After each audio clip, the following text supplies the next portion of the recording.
back, everyone, for some more Apollo Justice Ace Attorney here on Nintendo Switch. And we are continuing on in the case, well, day 2 of the trial in the case against Machi Dabai. And we've heard from Lamoureux for the second time, and here come to find out her testimony that we heard during day 1 was pretty much lost in translation, as one piece of her testimony involving a small window isn't the small window we've been thinking this whole time, but much rather an event, by which means she was able to hear what the killer had told Mr. Latouche. And we're going to be looking more into that here at the beginning of this episode, but before we do that, hope you guys have an awesome day today. Hope you guys doing well. So without further ado, let's continue listening to Lamoureux's testimony. Let me take a drink here real quick.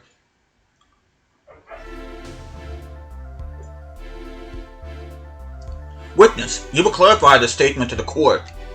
Are you in fact saying that you were up above the ceiling of the room, and that's where you heard the moment of the crime? Yes, in fact I was. I'm sorry, I never imagined it would become such an important point. Yes, well, why the heck were you up there? I believe it's time for another testimony.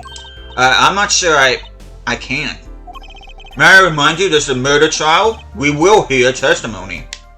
Tell us why you witnessed the crime from above the ceiling of that room. Please. Well, looks like I'm on the right track. Witness testimony. Above the ceiling. Yes, I was above the ceiling when I heard that voice. I had heard there was a small window there before. It was in the middle of my performance. I had no time to report what I had heard. As to why I was there, I cannot say. I am bound to secrecy on this matter. That's interesting. Bound to secrecy? Hey, that's what I just asked. In my line of work, one has many obligations to uphold. But you say you were in the middle of your performance, so this did happen during the second set. I did not witness the crime, you must understand. I only know what I heard. Yes, but you must tell us what you were doing in detail. That's what the cross-examination is for. Yeah, Air Forehead?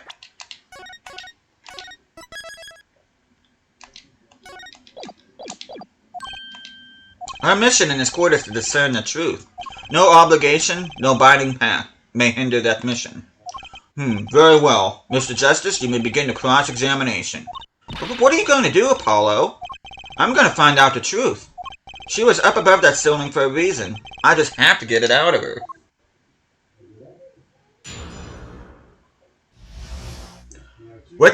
Cross-examination above the ceiling.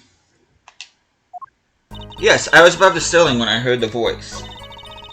I heard that there was a small window. It was the middle of my performance. She had no time to report she had heard. As to why she was there, she cannot say. What about this? Objection! Lamoureux, truth be told, the reason for your presence above that ceiling is quite clear. Especially when you consider what happened during your performance. What happened? Yes, it's all right here on this video.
As we can see, Lamoureux was clearly not on stage for her entire performance. Though it saddens me to be so realistic, Lamoureux is incapable of actually vanishing, let alone teleportation. So, the only explanation is that she was hidden from view, and during that time she moved to the back of the forum. Apollo! What, Trucy? It's not nice to reveal magician's secrets, and it's against the rules. But I'm a lawyer, I'm not supposed to be nice. This It's all very fascinating, but how is it possible? There's only 20 seconds between when she disappears and reappears. She couldn't have moved that fast. Is something wrong, Prosecutor Gavin? This was his concert, his show. He knows how the illusion was performed. Aha! He's just realizing his own oversight. Let's look at the cross-examination, cross-section diagram again. Here we can trace a route through the ceiling. It goes from the stage, through the backstage to the rear of the forum. Recall Lemurer's testimony from yesterday. I was on my way from the stage to the backstage exit. There was something like a little window there. That's how I saw it. She went from the stage to the backstage exit. A perfect description of this route above the ceiling. Lemura knew of this because of her part in the illusion. But she wasn't the only one who knew. What? Just now in the lobby, Machi told me something. I know of an opening vent. I can leave stage and backstage. He said that? Oh, were you not informed, Prosecutor Gavin? I knew about the Vanishing Act, of course, yet I had no idea of the route that would be used. Why didn't that magician tell me? Magicians only reveal details of their acts on a need-to-know basis. They're the bread and butter of a magician's life, you know, which is why he bound Lemureur to secrecy. Well, Lemureur? I am impressed, Mr. Attorney. Machi was right about you. So, what does this mean? Are you saying you used this route above the ceiling? I did. Well, that's that, but I'm still a little confused. Why is that, Your Honor? As I said before,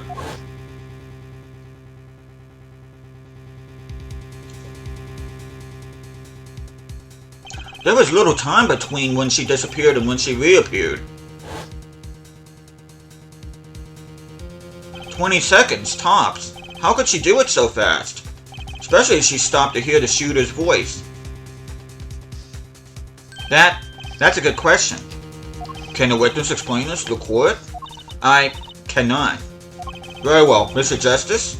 Yes? It's all up to you. Do your thing. What thing, Your Honor? You need to explain how Lemureur was able to teleport like she did.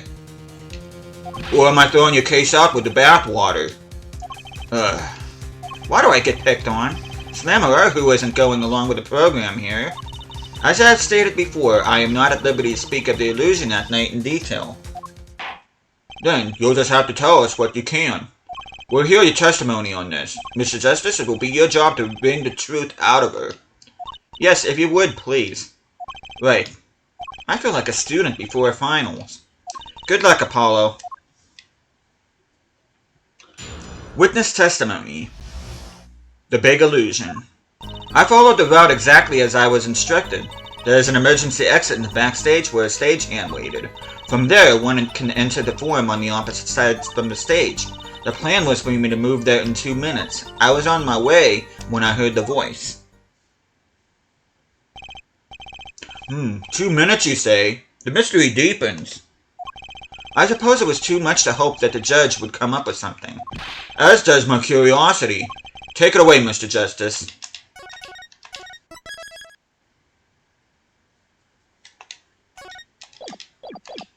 Right, Your Honor. All I have to do is find a contradiction between what Lemureur is saying and what we can see plainly in the video. I figured it out already. I'm a magician after all. Well, tell me. Not a chance. I can't reveal another magician's secrets. Come on. Hey, you're supposed to be on my side here. Cross-examination. Big Illusion.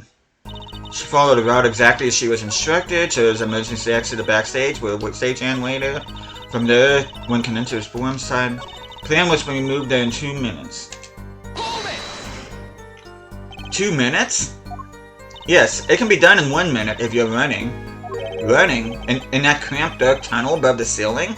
Mr. Attorney, have you forgotten? Dark or lit, it makes no difference to me. Ah, that's true, but... So you're saying that on the night of the concert, you made the trip in 2 minutes? Yes, though I nearly didn't make it in time. You see, I stopped halfway. Lemureur disappears on the video for 20 seconds. But she says she made the trip in 2 minutes. How? If you want my professional opinion, I'll bet the answer is right there in that video. Well, Mr. Justice, perhaps you have some evidence for us. Something can explain the discrepancy between the video and her testimony? Evidence, explanation, discrepancy? As a matter of fact, I think we do have something. There's one piece of evidence that explains the discrepancy between the video and the testimony. By means of this brooch. Lemur, do you happen to remember this brooch? Ah, the brooch. We saw that yesterday, did we not? It was found at the scene, Your Honor. And you're bringing this up now? Why? I thought we had already determined when that was dropped. So did I, but we hadn't. Take another look at the video.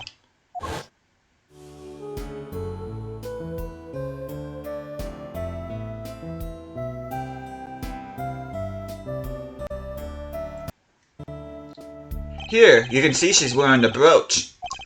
So she is. Let's look a bit later.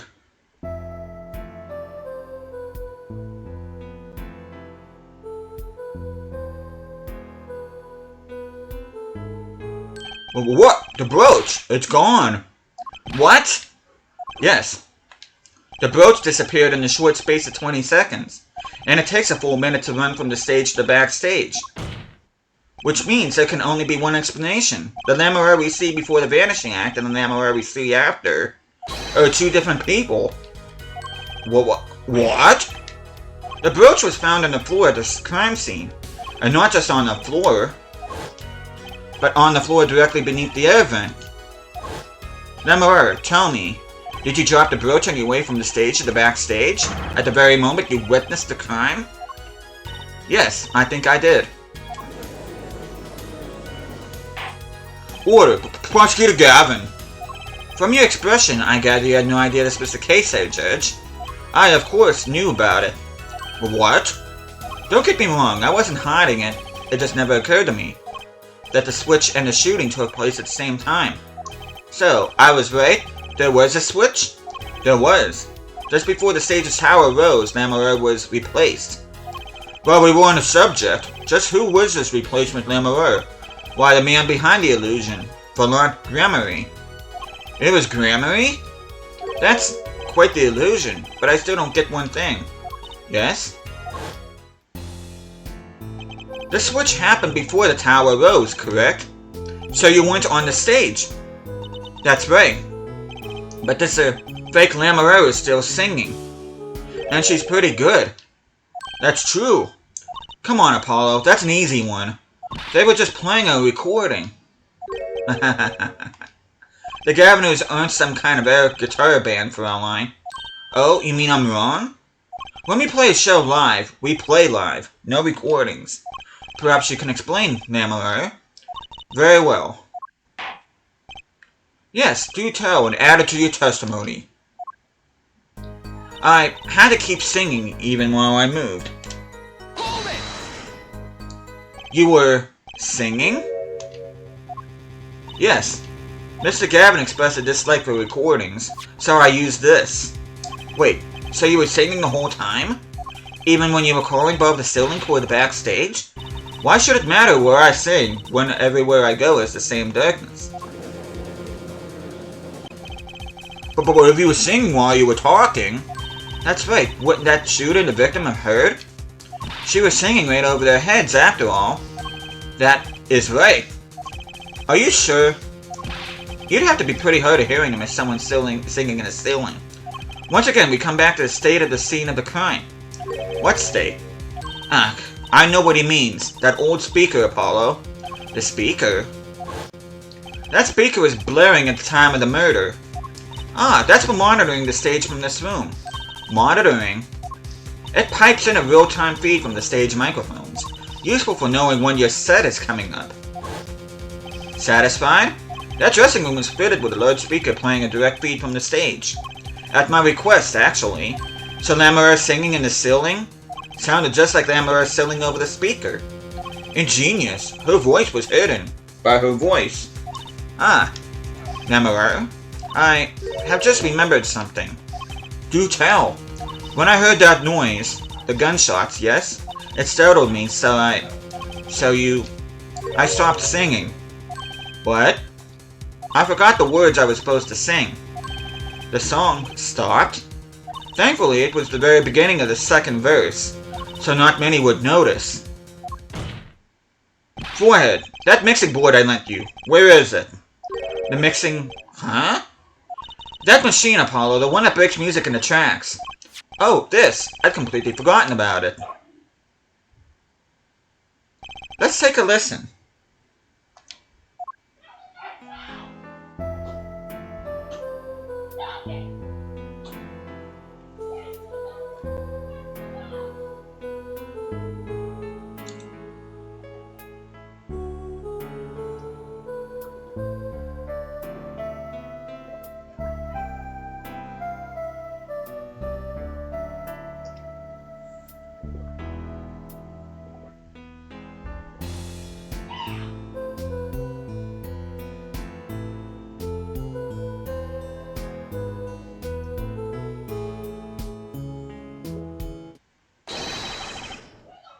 The song does stop there.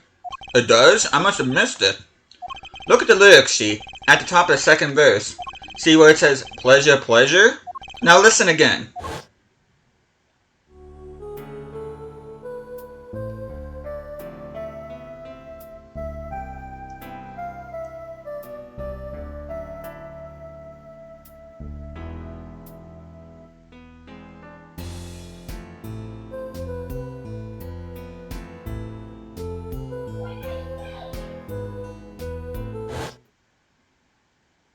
This is evidence indeed. I believe we are guilty of making a terrible mistake.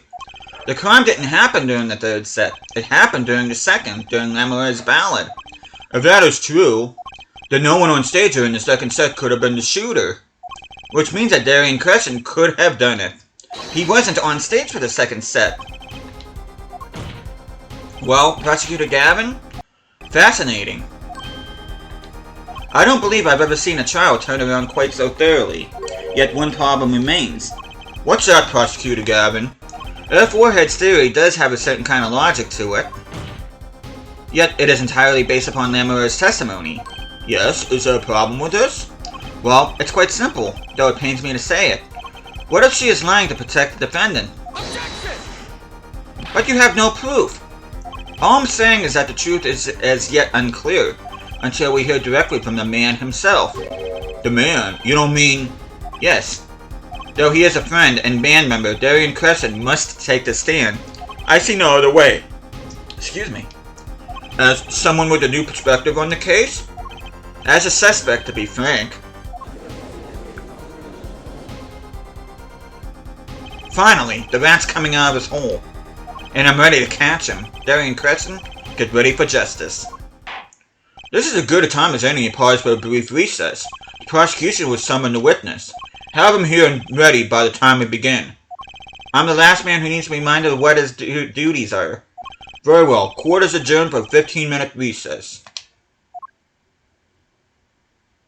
And that's where we're going to end things off here. The next time I see you guys, we will be hearing testimony from Darian Crescent, and hopefully we can, once and for all, tie him to this case. Not only do that, but actually prove that he is the guilty party and the murder of Latouche. So hopefully we'll do that here, beginning the next episode. Hope you guys are looking forward to that. Sorry about that. I need to learn how to breathe when I talk. But thank you guys so much for watching this. Hope you guys are enjoying the series so far. I'll be seeing you guys again next time.